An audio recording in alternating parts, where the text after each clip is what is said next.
uThixo ukhalimela abantu bakhe.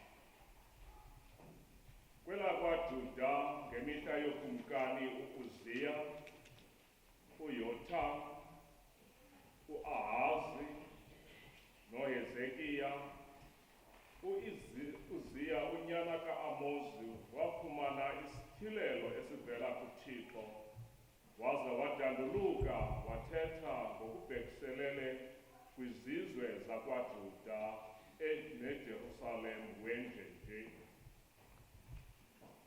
Sahlukwana seshumi. Nalu udaba lukandikhoyo luveni ziphathamandla zaseSodom. Yiphulaphuleni imfundiso kaThixo nani zimamhlaba zaseGomora. Kaloku ulikhoyo uyakhala ngawe Sirayeli uthi, ngawani ke ngoku lamadini angakanani? Mna ndidikiwe ziinkunzi zeegusha ezitshiswayo, ndanele nangamanqatha enyama etyebileyo. Andisafuni igazi leenkunzi zeenkomo, nditsho neleqhwane egusha neebhokhwe. Nide nize kum nje, nibizwe ngubani? Nisafuna ntoni apha kum? Hayi bo, khezani ukuyixovula le nkundla. Andizifuni izipho zamadini aphuthileyo, kwanku nezichumiso senu siyanditsarha. Andisenamandla kwimbizo neentlanganiso zenu.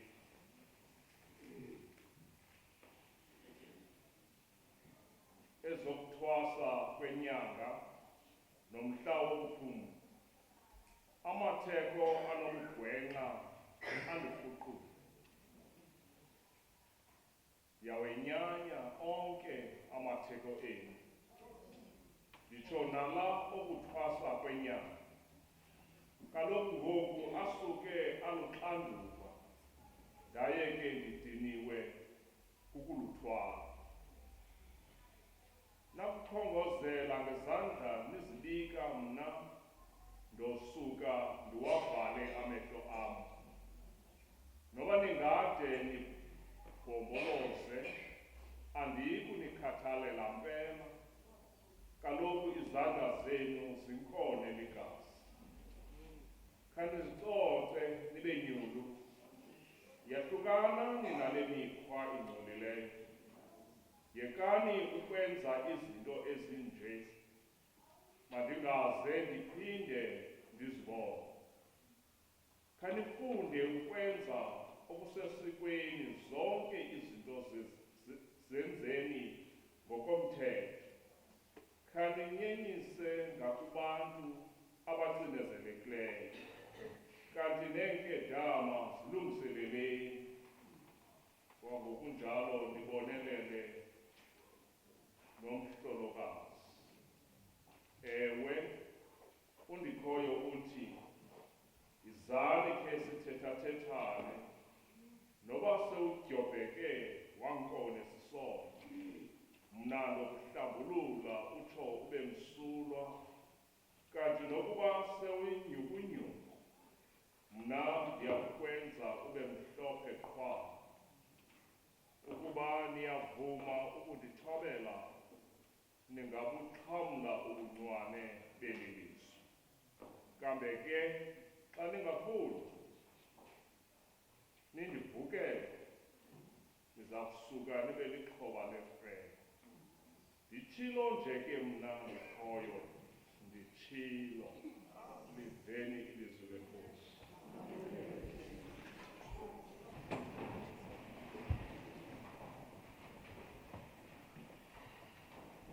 Incwadana kumaHebhere, isahluko seshumi elinanye, ukuqalela kwisahlukwana sokuqala. Verse 1, verse 3.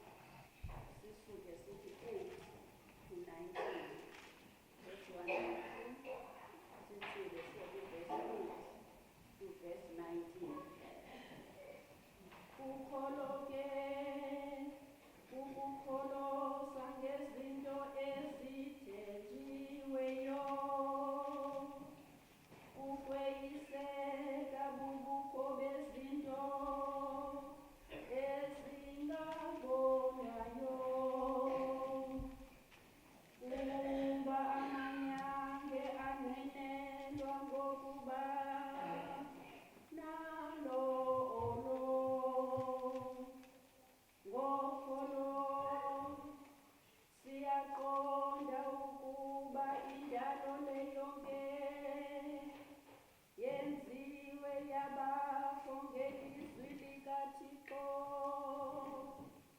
ukuze izinto ezizibonwayo zibe aziphume kwezibonakalayo. Ngokholo uAbraham wathi akubizwa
ne-formations ngokunjalo nendwendwe ngibulisa nonke ngegama elihle lenkosi yethu uYesu Kristu. Amen.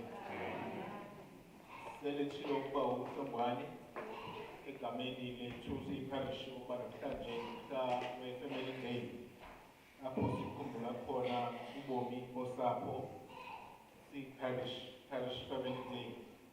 Sijongise phambili sisiya kwi-Diocesan Family Day eyawube kula weekend ye-24 apha ku-August ezawube ise-Alice. Nalapho sikhuthazwayo ukuba elo nalowo athathe inxaxheba kwimisebenzi enje apho i-diocese yawube ihlangene njengosapho. Sibukana kwangokunjalo kusenziwa nemigcobo nemivuyo yokuba silusapho olunye lukaThixo la weekend esemveni kwale siya kuyo. Nexelileyo ukuba emva kwangoku sizawungena kwinkonzo yokungeniswa kwezipho zothando, gifts of love, ezizawube zingeniswa nezizawuthi ke ezo zipho zothando zidluliswe zisiwa edayosisini apho ke ziyawudityaniswa nezinye ukuze kuqhutyelwe phambili umsebenzi kaThixo edayosisini. Kuzawuba ngulo msebenzi. Yiyo ke loo nto mhlawumbi siyawuthi gabagaba nje ukuze siye kulo msebenzi. Hayi kuba ilizwi likaThixo alibalulekanga, kodwa kukho amaxesha okuba libonakaliswe ngemisebenzi njengoba esitsho uJames. Uthi ke uYesu kwivangeli namhlanje, musanukoyika mhlawumbi omncinane kuba kukholekile kuyihlo ukunamkelela ulawulo lwakhe olutsha. Musanukoyika mhlawumbi omncinane kuba kukholekile kuyihlo ukunamkelela ulawulo lwakhe olutsha. Thembisani ngeninako, niphe amahlwempu. Zenzeleni izipaji ezingagugiyo, ukulondoloze ezulwini ubutyebi benu apho kungapheliyo kungasondelisela kungabonakalisi nanini. Kaloku apho kukhona ubutyebi benu yoba lapho nentliziyo yenu. Kuthiwe ke hlalani nithaphile, nifinyezile, nezibane zenu zivutha, ninjengabantu abalindele ukuya kwenkosi yethu yabo emtshatweni. Abothi yakufika inkonkoze bayivulele kwangoko. Ivangeli ke yanamhlanje yehle ukubheka ezantsi. Besifundile isifundo sokuqala sasiva sifundwe ngokucacileyo apho uThixo ahlaba izihlabo khona kwindlu kaSirayeli. Ehlaba ezo zihlabo nje uThixo asikukuba ujonge ukubanyemba aba bantu okanye ukubanyelisa njengoba ebesithutana into yokuba besithi he is sorry that he had to read that reading. Asikuba uThixo uyanyelisa okanye aba bantu benza bazive bengafanelekanga, kodwa uhlaba izihlabo ukuze bathi besawube bevile ezi zinto azithethayo uThixo ngomprofeti. Eyona nto babizelwa kuyo inguquko yokuba now that sivile ukuba i-response ithi sivile Thixo ukuthetha kwakho, sivile ukuba kuthe kanti yonke le nto besiyenza sithi ngafana ukuba siyakwanelisa, kuthe kanti wena awukho pleased ngoba awujonganga manqatha atyebileyo esiwazisa esibingelelweni sakho, awujonganga izinto eziphathekayo kanti intliziyo zethu zikude le nale nto siyisisa kuwe, ngoba into oyijongileyo wena Thixo zintliziyo. Ngoko ke xa usibhaqile ayikho enye into elindelekileyo ngaphandle kokuba siguquke, ngoba siyawubheka phina Thixo uba ngaba asizuphinda sibuyele kuwe ngoba unenteba unemfesane wena. ngoba kwayena esabe sihlabile ezisihlabo kuThixo. Uthi ke kuverse 18, ewe uNdikhoyo uthi yizani khe sithethathethane noba sewujobheke wakho nesisono mna ndokuhlambulula utsho ube msulwa. Mayibonge inkosi. Ngoku uThixo uphinda esawubethethela amazwi ngasentla. Mhlawumbi omnye uzawuconcentrate kula mazwi athi hayi uyasithuka lo Thixo. Hayi lo Thixo akasifuni. Kodwa uThixo uthetha nesazela somntu ukuze ke ngoku umntu abuye esawube ezibonile eze kuThixo. Ukuze uThixo aphinde kwakhona ude athi uThixo yizani ke sithethathethane. Sibona uThixo othobekileyo already ukuba athi athethathethane nomntu kuba efuna ukuba alungiselele kwalo mntu aphinda mhlambe kwakhona abe ngumntwana wakhe. Ukuze amqinise ke ngoku elukholweni olu athetha ngalo kwincwadi yamaHebhere ucaciswa ngokholo, ubunzulu bokholo. Azathi ke ngolo mntu esawube ehlanjululwe waxolelwa nguThixo endele elukholweni. Azothi ke ngokwevangeli ekugqibeleni, musani ukoyika mhlambi omncinane kuba kukholekile kuyihlo ukunamkelela kulawulo lwakhe olutsha. Now that lo mntu ehlanjiwe esawube ephulaphula waziphulaphula izihlabo zikaThixo ngobomi bakhe, akasuke aphakamele uThixo acele uAdam wakudala owasuke wathe endaweni yokuguquka, wathe endaweni yokuzithoba, wasuke washifta iblade eyishiftela kuThixo esithi eyisusa kuye, kwathi kwafika ixesha lesiqalekiso sokuba athi akhutshelwe ngaphandle emyezweni. Athi ke ngoku musani ukoyika mhlambi omncinane kuba kukholekile kuyihlo kunamkelela kulawulo lwakhe olutsha. Kutsho uYesu esitsho kubafundi bakhe ngoba ebona izoyikiso ezibangqongileyo aba bafundi, ebona izothuso ezazibenza ukuba bazive bethreatened, bazive bengathi bangade bajike nalapha ekumlandeleni. Ngoku uyabaqinisa ukuba maluphume olu loyiko ezingqondweni zabo nasezinhliziyweni zabo. Ngoba kakade utshaba xa lufuna ukugqiba luqala ngezoyikiso, lungekafiki nje lujikelezise okanye lubeke izoyikiso nezothuso. Athi kumntu oligwala abaleke ngenxa yezoyikiso nje okanye nangenxa yezothuso. Yiyo loo nto Yesu ke egxininisa okokuba aba bantu makusuke makaqale adirishane noloyiko apha kubo ukuba musani ukoyika. Ngoba kwakukho ababhali, kukho abafarasi, kukho abasadusi, kukho zonke iindidi nabangakholwayo ababe yi-cause yokoyikisa abo balandela uYesu. Kwaye futhi bezibona bekwi-minority okanye bengathi baligcuntswana nje aba bantu. Yiyo loo nto sithi mhlambi omncinane musani ukoyika kuba kukholekile kuyihlo ukunamkelela kulawulo lwakhe olutsha. Bubukumkani bukaThixo ke obo okokuba uThixo ubone iintliziyo zenu, walibona nifanelekile okokuba nifanele ukuba nithathe inxaxheba nani ebukumkanini bakhe, ningene anamkelele ulawulo lwakhe, anamkelele kwifemeli yasezulwini. Ifemeli leyo engakhiwanga ngazandla zamntu, engakhiwanga ngenyama negazi, kodwa ifemeli eyakhiwe ngegazi lemvana, uYesu unyana kaThixo. Ngoba uthe sele soyisiwe sathi sele sikhutshelwe ngaphandle ebubumkanini bukaThixo nguSathane ngabantu bokuqala.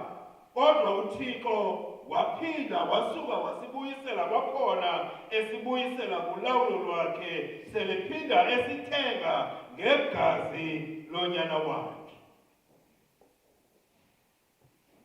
Zininzi ke nangeli lethu ixesha izoyikiso. Siphila kwilizwe eligcwele zizoyikiso, eligcwele zizothuso, ezisenza ukuba singaqiniseki ukuba ikamva lethu lihamba yintoni na. Sithi xa sijonga elizweni sibone uzamazama kwabo, sibone kungekho kuqiniseka, singazi ukuba ngophi onyanisileyo ngophi na onganyanisanga, sizibone singaqinisekanga ukuba ifuture yethu sisizwe ibheka phi na. Sithi sihleli emisebenzini yethu, sithi sihleli nje sibe sijikelezwe zizinto ezisoyikisayo nezisothusayo ezenza ukuba umuntu angaqiniseki ukuba xa namhlanje ekulo msebenzi ngaba ngomsi uyawube esekuwo na, okanye mhlawumbi 5 years to come uyawube esekuwo na. Izothuso esiphakathi kwazo kwii-communities zethu. Ayibonge inkosi. Ngoku siyabona sekufunanga ukukele namajoni ngophakathi kwabantu, ngoba ngenxa yezinto ezithreatenisha i-existence yabantu. Abantu behleli nje, umntu akayazi uba xa ephumile siye evenkileni uzawubuya esaphila na. Akazi ukuba xa ethume umntwana uzawubuya lo mntwana esaphilile, xa eyokunika impahla uzawubuya esaphilile na.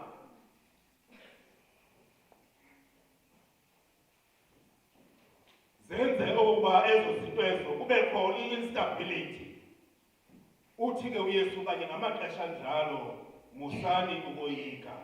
Ayikho kenye into ukuba sithembele kuye, sibeke ithemba lethu kuye, siye kuye ngomthandazo nangenguquko, siye kuye ngokumthemba nangokukholosa ngaye ezintweni zonke. Siphila kwilizwe elinjalo.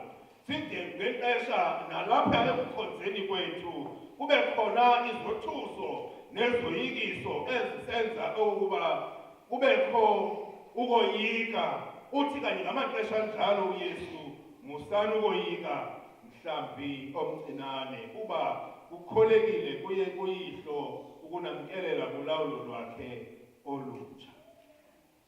Umbuzo kungaba awuyi-ready nathi ukungena kolu lawulo lukaThixo lutsha, ulawulo lokuthembela kuye, ulawulo lokuxhomekeka kuye ngezinto zonke. Ngexesha omnye woyikiswa yinto yokuba engenamali, ukuba akalazi ikamva ukuba liza kumphathela ntoni na, limphethele ntoni na. Omnye woyikiswa kukungabi nanto kukudlakazela, imenze lo mntu angakwazi ukonwaba, angakwazi ukuvuyela noku-appreciata i-presence kaThixo empilweni yakhe imihla yonke. Angakwazi ukuthi appreciate kwale ebubutyebi bungaka boba akwazi ukuphefumla namhlanje nangomso, ngoba kukho abantu abaphefumla ngophayiphi esibhedlele. Kukho abantu abankinkishelwayo kwale oxygen wena nam siyiphefumla free of charge. Asibopheke sibe njalo lowo ulutshaba ngoloyiko olu lokuba singakwazi ukuthi appreciate the present moment, nokuthi appreciate i-presence kaThixo in our lives, nokuthi appreciate what we have. Uyibone kancinci le nto unayo, ufuna into ongenayo. Hleli nje uyoyika ukuba ewanda zawutya ntoni ngomso. Uthi besitsho ke phaa ngentla uYesu, lisuke lapho le, ngoba ebetshilo phaya ngasentla wathi ungoko ezithi ke musani ukubuxhalela ubomi bethu. nisithi notyantoni na. Ningawuxhaleli nomzimba wenu nisithi nonxiba ntoni na. Amen. Ubomi bungaphezulu kunokutya. Ubomi bungaphezulu kunokutya. Ngexesha umuntu ngakwarisha ngokutya adangabomi nobomi abuphilayo kumhlanje babo. Ubomi bungaphezulu kunokutya. Nomzimba ungaphezulu kunesinxibo. Utsho uMatthew 12 verse 22. Nomzimba ungaphezulu kunesinxibo. Ngexesha umuntu appreciate le nto ayinxibileyo kodwa xa enxibe ngolu hlobo akukho mntu onomoderate. Andinaxa izijonga esipilini mane jikela qho kwesi sipili encoma le nto ayinxibileyo. Kanti uthi ke gqithela ngaphaya sibulele imizimba le siphiwe yona athi uDavide yenziwe ngokumangalisayo kakhulu.